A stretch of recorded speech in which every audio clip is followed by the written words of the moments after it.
Un nombre impressionnant d'êtres humains vivent sur la Terre. Nous sommes presque 7 milliards et chacun de nous est unique. Pourtant, nous avons tous quelque chose en commun. Quelque chose de mystérieux, de fascinant et de merveilleux, notre corps. Nous allons suivre son parcours depuis sa conception jusqu'à la vieillesse. Et nous apprendrons au passage des choses surprenantes. Pouvoir donner la vie est quelque chose d'incroyable. Vous observerez des processus invisibles à l'œil nu et découvrirez certaines capacités insoupçonnées du corps humain. La souplesse de l'homme est comparable à celle du serpent. Ce documentaire va vous transformer. Vous porterez un regard différent sur votre corps au retour de cette expédition qui va littéralement déchiffrer la vie.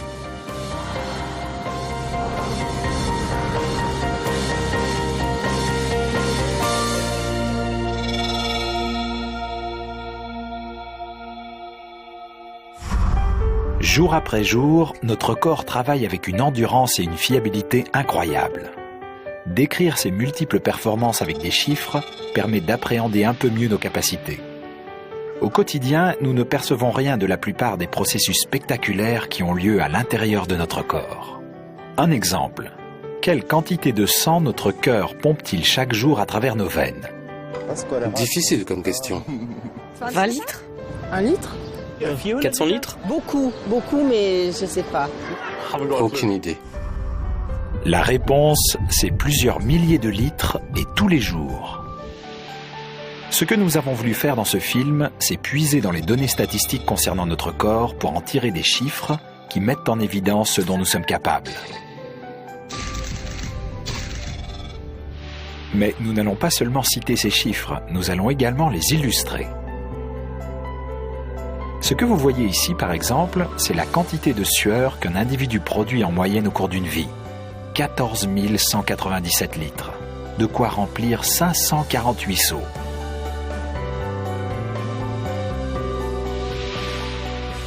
Quant à ces bouteilles, elles contiennent la quantité totale de larmes que nous allons verser au cours de notre vie, soit 45 litres.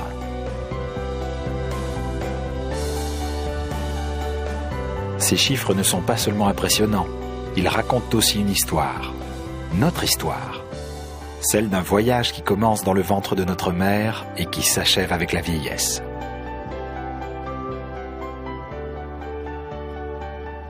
Et à l'origine de ce voyage, il y a toujours ceci. Vous voyez? Non, bien sûr, c'est idiot. Voici la même chose agrandie 20 fois. Toujours pas? Eh bien, essayons en l'agrandissant 1000 fois. Cette cellule humaine ne mesure qu'un 20e de millimètre. C'est une cellule nerveuse.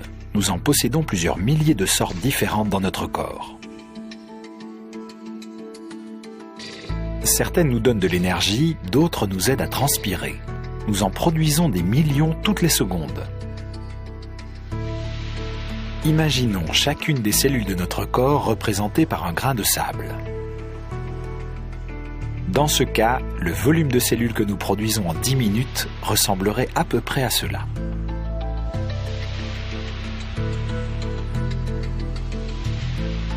Notre corps génère environ 300 millions de nouvelles cellules par minute, et cela rien que pour remplacer celles que nous avons épuisées. Mais de combien de cellules notre corps est-il constitué ? Ce ne sont pas des milliards, mais des billions de grains de sable qui se trouvent sur cette plage. Notre corps, lui, contient quelques 100 billions de cellules. Transposées en grains de sable, elles formeraient une magnifique plage longue de plus d'1 kilomètre.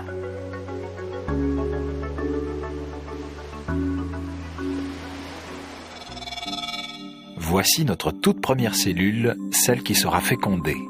C'est le moment où les 23 chromosomes de la mère se mêlent aux 23 chromosomes du père pour composer notre karyotype. Ce couple a eu ensemble 7 enfants.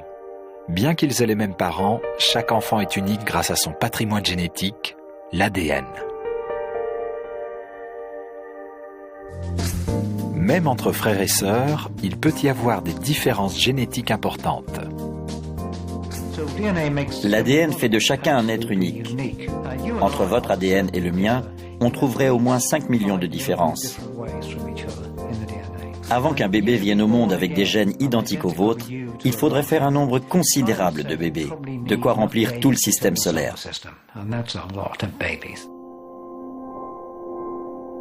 Tous les parents trouvent que leur enfant est unique au monde. Et ils ont bien raison. D'ailleurs, la fécondation est déjà en soi un véritable miracle. C'est ainsi que nous imaginons souvent le moment de la conception comme une course de natation entre spermatozoïdes. En général, 200 millions de spermatozoïdes prennent le départ de cette course à l'ovule. Mais auparavant, ils doivent être produits dans les longs tubes spiralés des testicules. Ce qui signifie que la distance qui les sépare de l'ovule est encore supérieure à ce qu'on pense. Mais à combien estimez-vous cette distance ?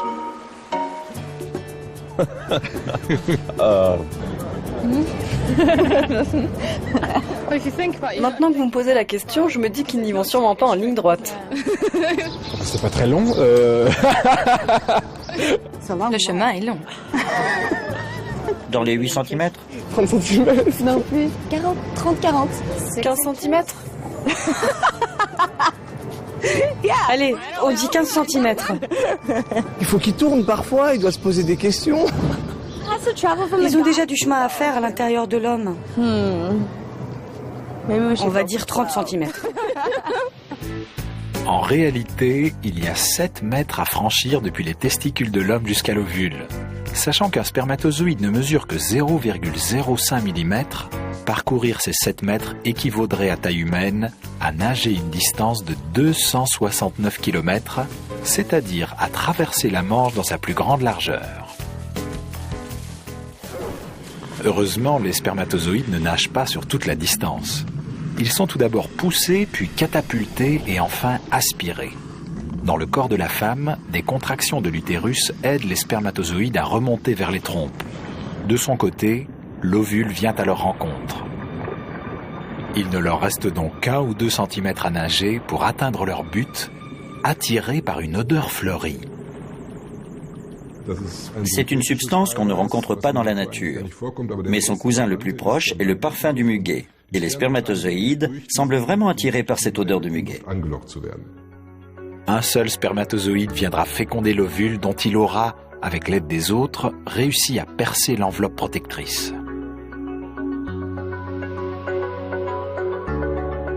Et voici l'embryon 4 semaines après la fécondation. On voit battre le cœur à l'intérieur de ce corps encore minuscule.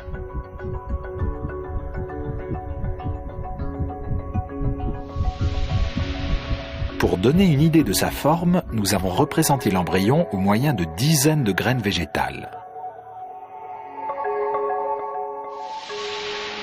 Mais pour figurer la taille réelle d'un embryon, une seule graine suffit, car un embryon de 4 semaines ne mesure que 5 mm, la taille d'un pépin de pomme.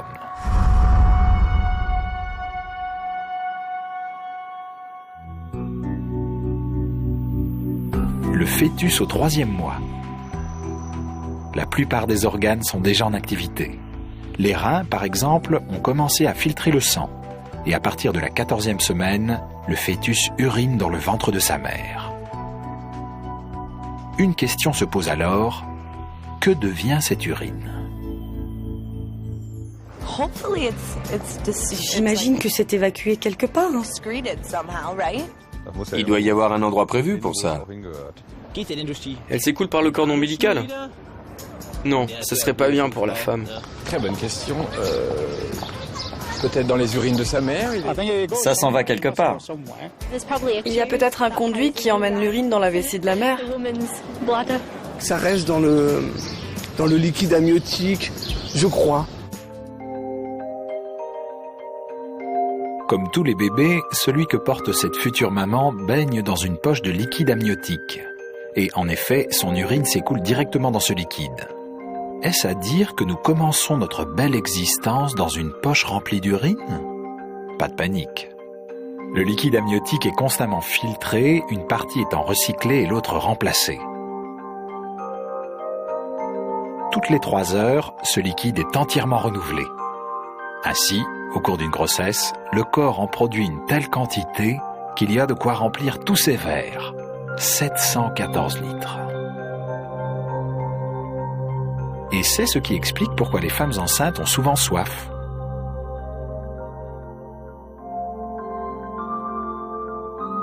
Le développement de l'embryon est un processus fantastique.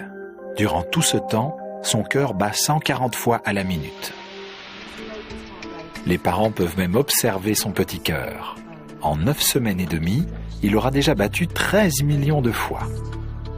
Et il continuera sans s'arrêter jusqu'à son dernier jour.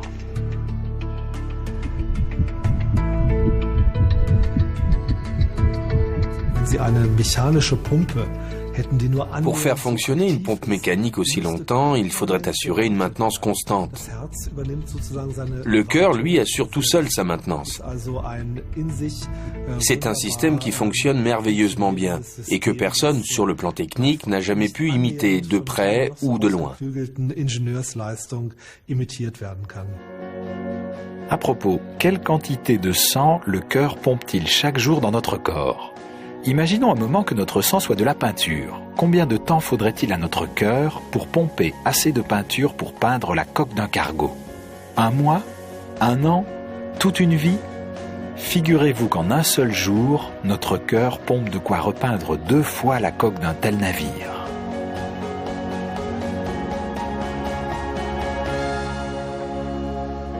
« 7 999 litres en une seule journée. Ce qui nous donne en un an 2 920 000 litres, c'est-à-dire de quoi passer 730 couches de peinture.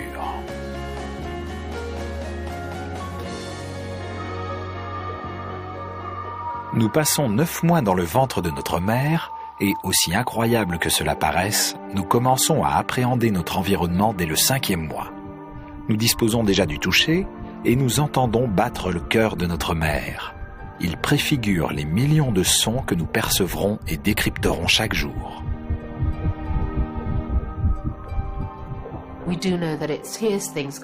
Nous savons que le fœtus perçoit très tôt les sons.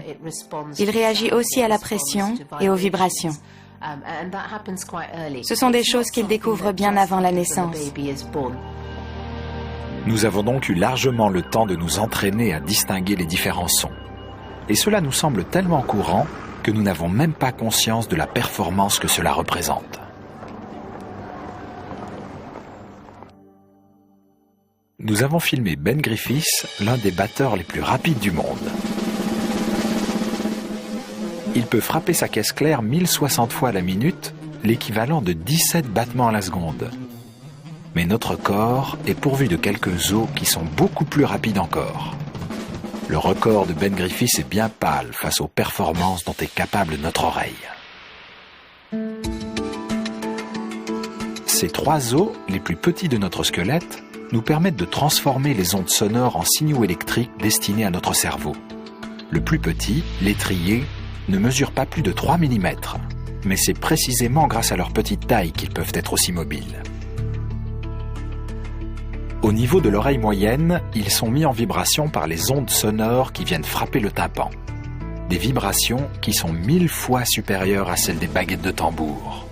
Les os de l'oreille peuvent atteindre 20 000 oscillations par seconde. Mais notre système de perception sonore réalise encore bien d'autres performances. Nous sommes capables de déceler très rapidement la position d'une source sonore. Le son se diffuse à 1235 km/h. Un son venant de côté atteint donc une oreille un tout petit peu avant l'autre. Le cerveau met à profit cet infime décalage pour localiser de façon très précise l'origine du son. Et c'est ce qui nous permet de distinguer des sons qui se produisent à 100 millièmes de seconde d'écart.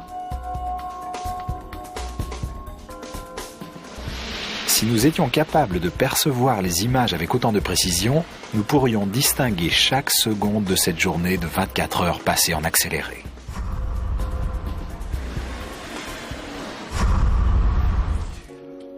Le moment de la naissance. À ce stade, le cœur du bébé a déjà battu 49 millions de fois.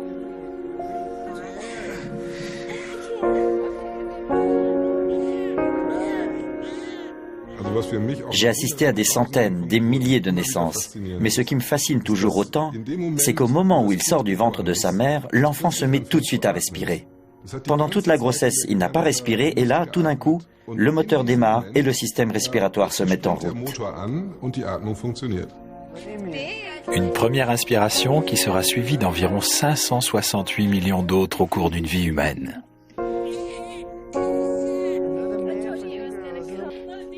Mais juste après la naissance et durant les premières semaines, l'attention du bébé se concentre sur bien autre chose. Qu'il soit nourri au sein ou au biberon, sa principale activité consistera à boire. Les nouveau-nés boivent le matin, dans la journée, le soir et la nuit. Une occupation à plein temps. Voici représentée la quantité de lait qu'un bébé de 2 semaines a déjà absorbé durant sa courte existence, 3 fois plus que son propre poids.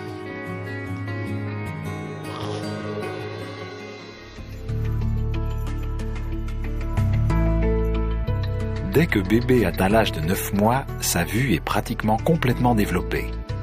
Il ne fixe plus uniquement sa maman ou ses jouets, il regarde tout ce qui l'entoure.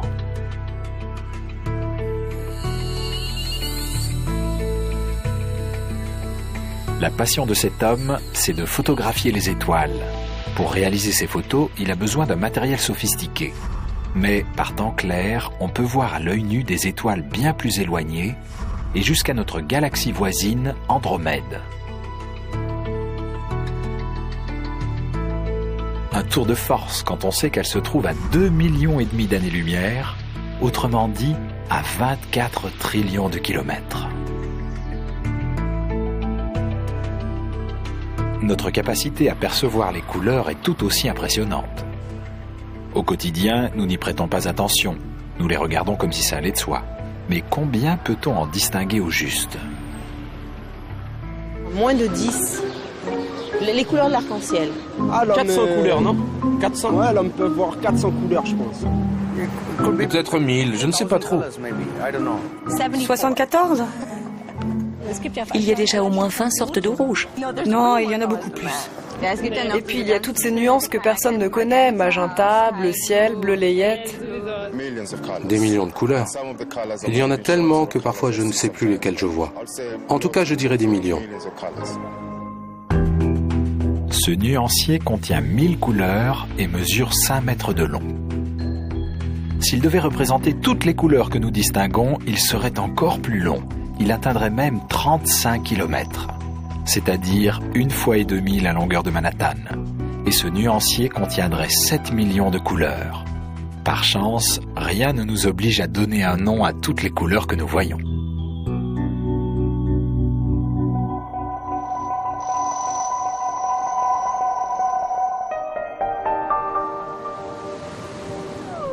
Le jour de notre premier anniversaire, nous avons déjà laissé sur Terre de nombreuses traces de notre passage. Nous avons beaucoup grandi et doublé de poids.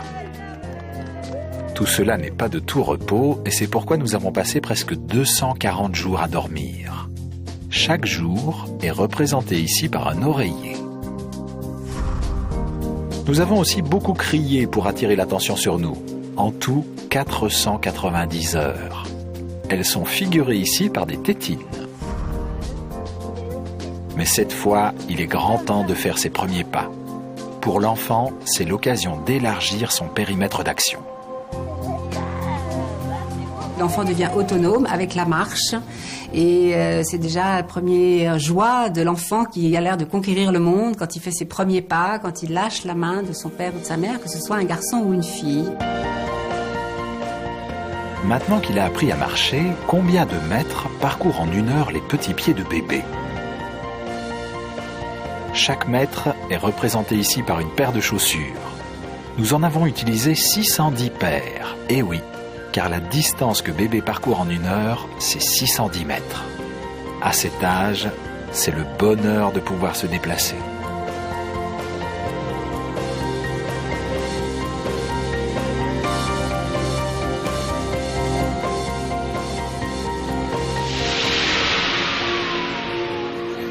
Les enfants se dépensent sans compter. Heureusement, notre corps est supporté par une merveilleuse charpente sans laquelle nous ne serions qu'une masse de chair informe. Notre squelette. Il a fallu démonter 6 cadres de vélo pour réaliser cette maquette à l'effigie de notre ossature.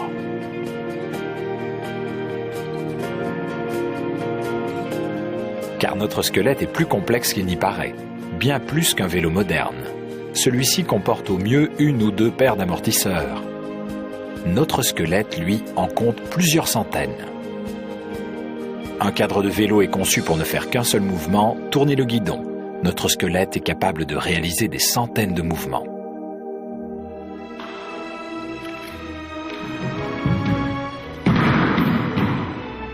Ces danseurs de capoeira, un art martial brésilien, en donnent une brillante illustration.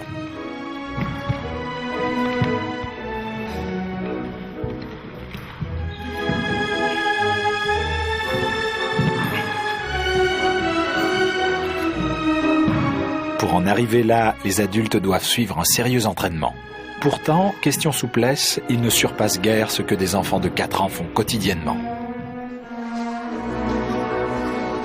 Ils disposent pour cela d'une charpente osseuse qui grandit à leur rythme et qui, en dépit de sa stabilité, ne pèse pas plus de 10 kilos.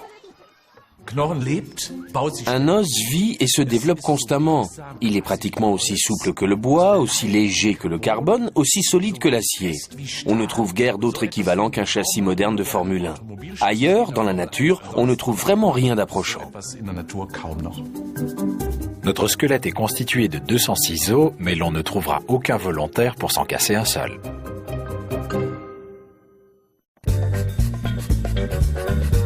Heureusement, au quotidien, les muscles et les ligaments sont là pour amortir les coups en réagissant de façon très rapide. Car le moindre saut entraîne une sollicitation des os et des articulations qui peut atteindre l'équivalent d'1 tonne, c'est-à-dire pratiquement le poids d'une voiture.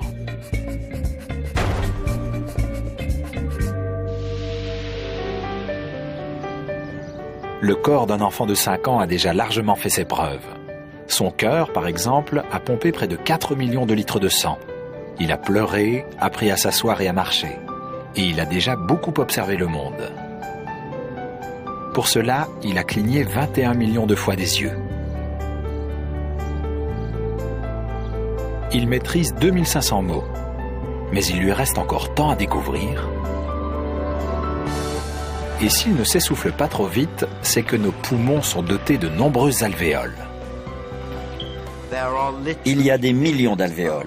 Si on pouvait toutes les étaler par terre, elles couvriraient la surface d'un court de tennis. Nous l'avons pris au mot et figuré par une bâche les alvéoles qui sont situées à l'intérieur de nos poumons. À cela s'ajoute le fait que les poumons se gonflent et se dégonflent pour capter l'oxygène de l'air, des milliers de fois par jour. Malgré leur dimension et ce mouvement ininterrompu, ils se logent sans problème dans la cage thoracique.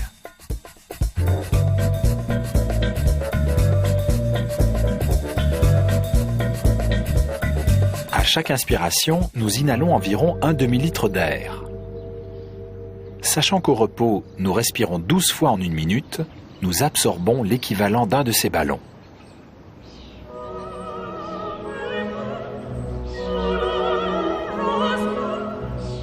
Mais combien d'air respirons-nous en 1 journée?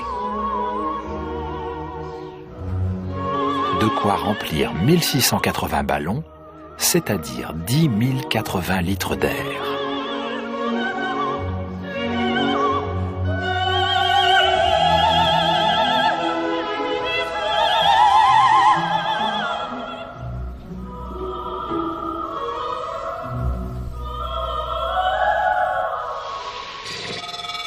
« 20% de l'oxygène que nous inhalons est consommé par un seul organe, le cerveau, l'ordinateur central de notre corps. Notre cerveau est incroyable. Il contrôle tout ce que nous faisons. Il nous permet de comprendre ce que nous voyons et ce que nous entendons. C'est grâce à lui que nous pouvons communiquer avec les autres. Il coordonne notre activité motrice, il commande toutes les fonctions internes du corps, comme la respiration, et il reste actif même quand nous dormons. C'est une merveilleuse machine, la plus sophistiquée qui soit. Mais là où notre cerveau est imbattable, c'est dans le multitâche. Il est capable de commander des centaines d'activités en parallèle sans même que nous nous en rendions compte. Alors que nous sommes en train d'écouter de la musique, il peut interpréter des signaux tactiles captés par nos doigts et traiter des signaux visuels détectés par nos yeux, tout en calculant ce qu'il convient de faire pour garder l'équilibre. Le cerveau est la structure la plus complexe que nous connaissions. Il est beaucoup plus performant que le plus sophistiqué des ordinateurs jamais mis au point.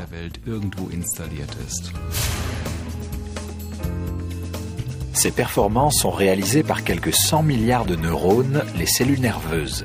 Et elles sont également reliées entre elles par au moins 100 billions de synapses. 100 billions de synapses. Arrêtons-nous un instant et essayons de nous représenter ce chiffre. Près de 7 milliards de personnes vivent sur la Terre. Si chacune d'elles pouvait mener en même temps 15 000 conversations téléphoniques, cela donnerait 100 billions de communications. On se rend mieux compte maintenant pourquoi le cerveau consomme autant d'oxygène.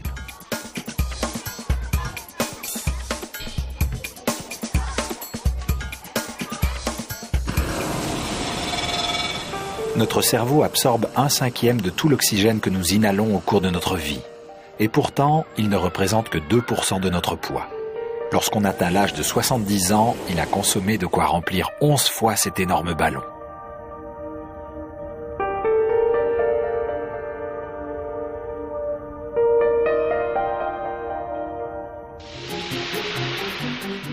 Notre cerveau travaille même pendant notre sommeil.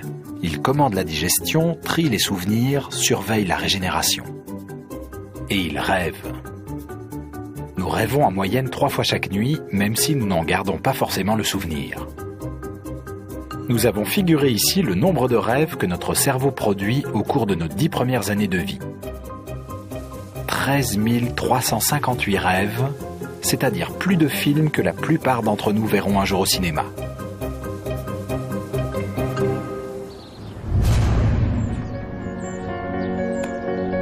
Mais il est temps maintenant d'aborder l'adolescence. Notre corps se prépare à subir d'intenses transformations. Tout commence lorsque le cerveau active une glande qui n'est pas plus grosse qu'un petit pois, l'hypophyse. Ce petit organe nous entraînera directement dans la puberté, car c'est lui qui commande à notre corps de démarrer la production d'une substance chimique aux effets spectaculaires, les hormones sexuelles.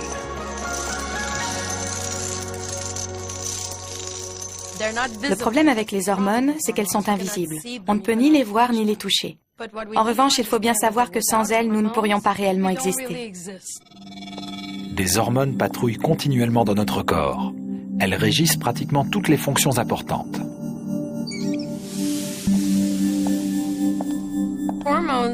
Les hormones sont responsables de tout ce qui change dans notre corps. Elles interviennent dans notre façon de penser, dans notre aspect extérieur, dans notre façon d'être ensemble et dans la manière dont notre vie se déroule.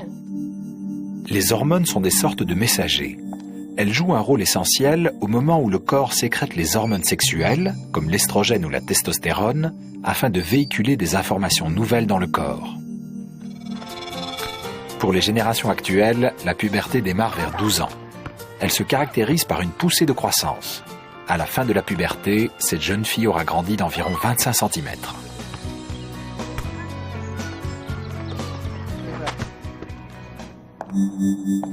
Ce sont les hormones de croissance qui, avec les estrogènes, provoquent ces transformations radicales. À cette occasion, le corps des filles s'enrobe en moyenne de 11 kg de graisse.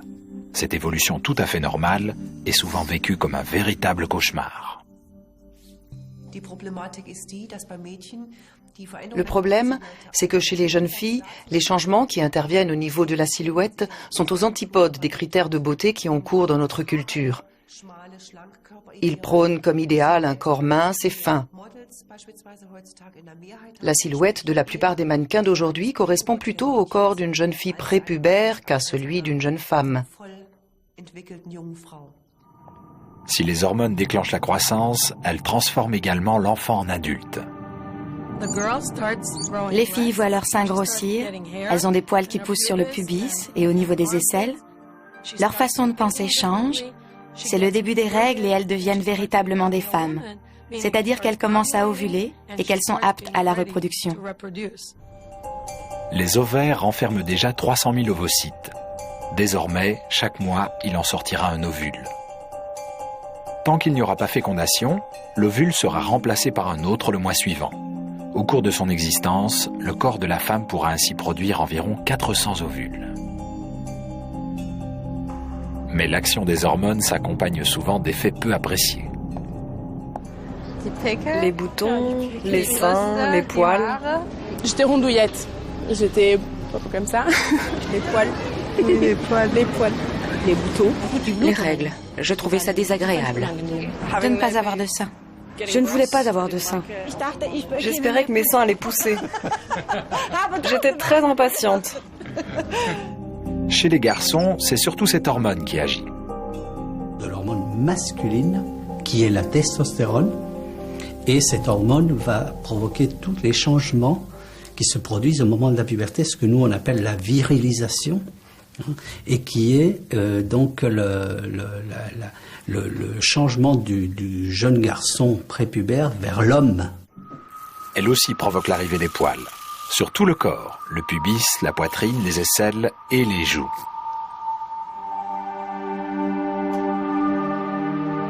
À 50 ans, la plupart des hommes se rasent sans plus y penser. Il faut dire qu'à cet âge-là, ils ont déjà eu l'occasion de raser une surface de quelques 320 mètres carrés.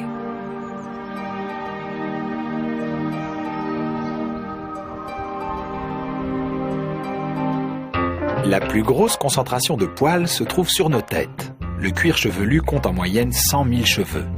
Et il pousse de 0,3 mm par jour. Mis bout à bout, cela équivaut à 30 mètres.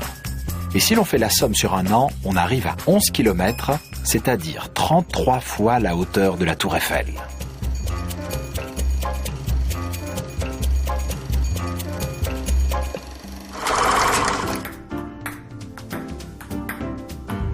Ces deux garçons ont 16 ans et la testostérone a notablement modifié leur corps.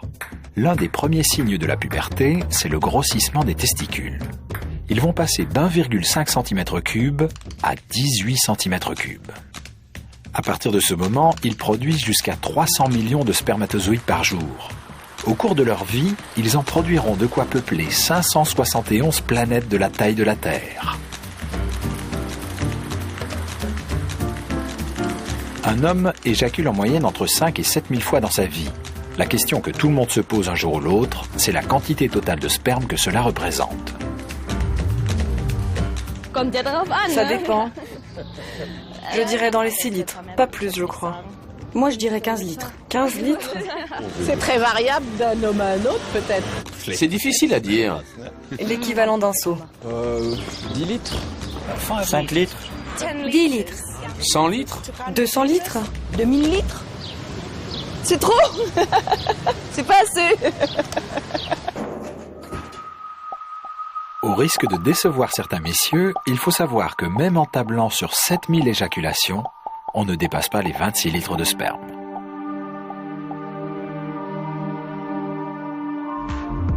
Mais le principal objectif de la puberté, c'est de transformer les garçons et les filles en des individus aptes à procréer. Alors comment trouver le partenaire de ses rêves? La bonne nouvelle, c'est que le corps sera le premier à s'en rendre compte. Lorsque quelqu'un nous attire, le corps se met dans un état particulier. Cet état est provoqué par l'adrénaline, une hormone du stress qui circule dans notre sang. Quand l'adrénaline monte, et ça tout le monde l'a expérimenté, et en particulier les adolescents quand ils se rencontrent pour la première fois, ils ont tellement peur d'être ridicules, ils ont tellement peur d'échouer dans cette première relation. C'est une peur qui fait que cette hormone augmente, et donc du coup effectivement ils vont sentir que le cœur bat très très vite et très fort, et surtout ils vont sentir qu'ils ont des sueurs. Mais d'autres hormones comme la dopamine ou l'endorphine nous aident à gérer ces états d'excitation. Et si tout se passe bien, nous ne nous contenterons pas de discuter avec notre partenaire. Le contact se fera plus approfondi. Le toucher est le sens qui transmet les sensations les plus intimes. Et notre peau contient 500 000 capteurs sensoriels. Ils sont particulièrement nombreux au bout des doigts. On peut distinguer 2 points situés à moins d'1 millimètre l'un de l'autre. Nos lèvres sont encore plus sensibles. Avec un peu de chance, nous pourrons embrasser notre partenaire sans songer le moins du monde que sa bouche abrite plus de bactéries que d'habitants sur la Terre. Peut-être allons-nous même échanger d'autres sécrétions corporelles en faisant l'amour. À ce propos, à quelle fréquence faisons-nous l'amour? Une fois par an, et je suis très content parce que c'est ce soir. Moins souvent que je voudrais. 2 fois par semaine. 5 fois par semaine? En un an, 250 fois. Ok. 1 fois par semaine. Tous les jours. 1 fois dans la semaine. Chaque fois que je peux. Célibataire en ce moment. 0. Moins souvent qu'avant. 2 fois par semaine. Très bien. Oh, c'est peu. 20, 30 fois. Toutes les semaines? Oui, les bonnes semaines.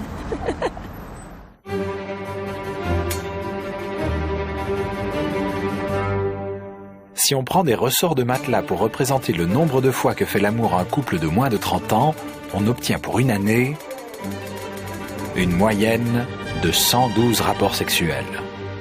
Du moins si l'on peut en croire les sondages relatifs à notre vie sexuelle.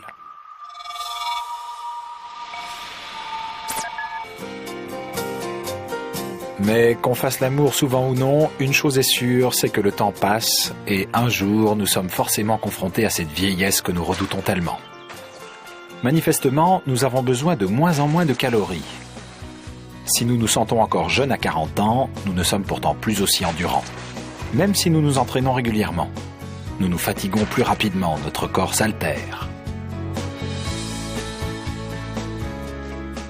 Nous perdons en élasticité. Et nous pouvons le constater chaque matin en voyant notre peau dans le miroir. Jusque-là, les fibres de collagène et d'élastine avaient permis à l'épiderme de conserver à la fois sa tonicité et sa souplesse. Désormais, leur nombre diminue et elles s'affaiblissent. Il suffit que je tire sur ma peau comme ceci pour constater qu'elle met 3 ou 4 secondes à reprendre sa position initiale, parce que je ne suis plus très jeune. Sur un enfant, la peau se remet beaucoup plus vite en place. Mais sur quelqu'un de 80 ans, cela prend 10 à 15 secondes. La bonne nouvelle, c'est que même au-delà de 40 ans, notre peau continue de se régénérer. Nous avons déroulé ici 1,8 m² de fine plastique. Pour produire une telle surface de peau, il faut environ 3 semaines. Cela équivaut à peu près à la taille d'une de ces housses de vêtements. En comptant une nouvelle couche de peau toutes les 3 semaines, vers les 40 ans, on obtient 174 de ces ensembles vaporeux. Et ce n'est pas la seule partie de notre corps qui se régénère constamment. Notre sang, par exemple. Ce liquide est vital pour nous et nous devons sans arrêt le renouveler. Tous les 4 mois, notre sang est entièrement remplacé. Au cours de notre vie, nous en produisons de quoi remplir l'équivalent de ces 2060 poches de sang.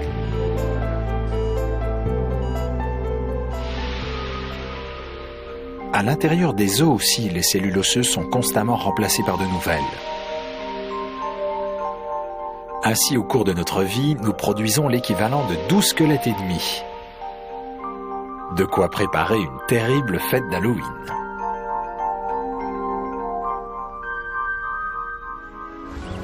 Mais si notre corps peut aussi bien se régénérer, pourquoi est-ce que nous vieillissons? Une question épineuse à laquelle les gérontologues n'ont pas encore apporté de réponse définitive. Mais écoutons ce qu'ils en pensent. Nous vieillissons à peu près pour les mêmes raisons qu'une voiture se dégrade. Ce sont tout d'abord les freins ou le système électrique qui ont quelques ratés, puis un beau jour, la voiture refuse d'avancer. Il en va de même, par exemple, pour notre peau. Avec l'âge, elle devient de plus en plus fine et sèche. Et cela s'explique par le fait que les cellules de la peau se divisent pour réparer le tissu. Mais elles n'ont pas une capacité infinie à le faire, et au bout d'un certain temps, elles cessent de se diviser. À partir de la quarantaine, une autre transformation se produit également.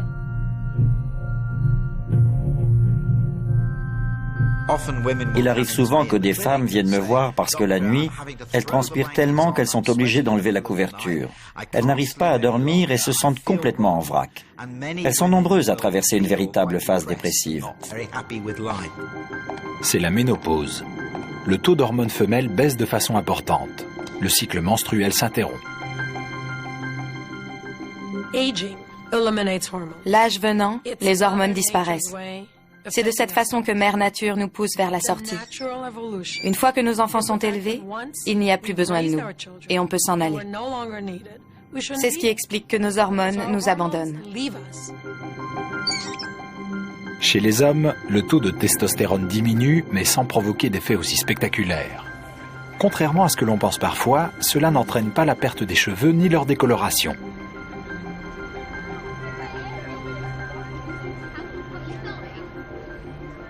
Mais même à un âge avancé, il nous reste encore un atout en poche. Il est plutôt contagieux, aide en toute situation, fait plaisir et ne coûte rien. C'est le rire. Julie Whitehead croit en lui. On peut trouver cela risible, mais elle pratique la thérapie par le rire. Nous rions en moyenne 6 minutes par jour, et dans une vie, cela nous fait brûler 850 000 calories. L'équivalent de ces 750 tartes à la crème.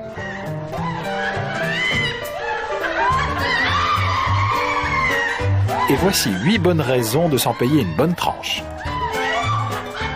Le rire réduit le stress, fait baisser la tension, renforce le système immunitaire, réduit les douleurs, oxygène le sang, brûle des calories, entraîne les muscles et attise les relations intimes.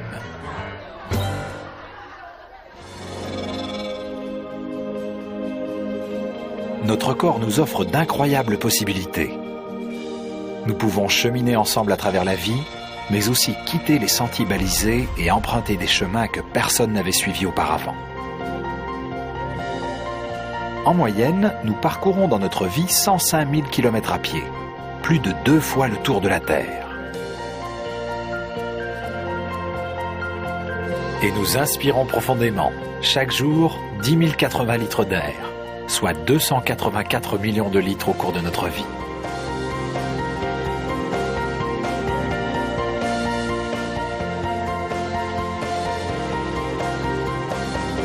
Chacun de nous dispose d'un organisme prodigieux issu de l'évolution, notre corps.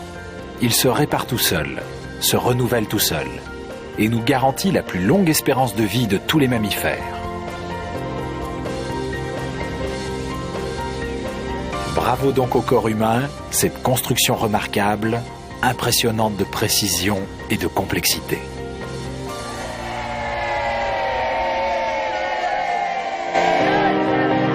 La semaine prochaine, perchés sur un nuage au-dessus de l'Himalaya, nous constaterons la pollution et les effets du changement climatique. Mais pour l'heure, retournons à l'école primaire dans un quartier dit sensible de Hambourg et ouvrons grand nos regards d'enfants.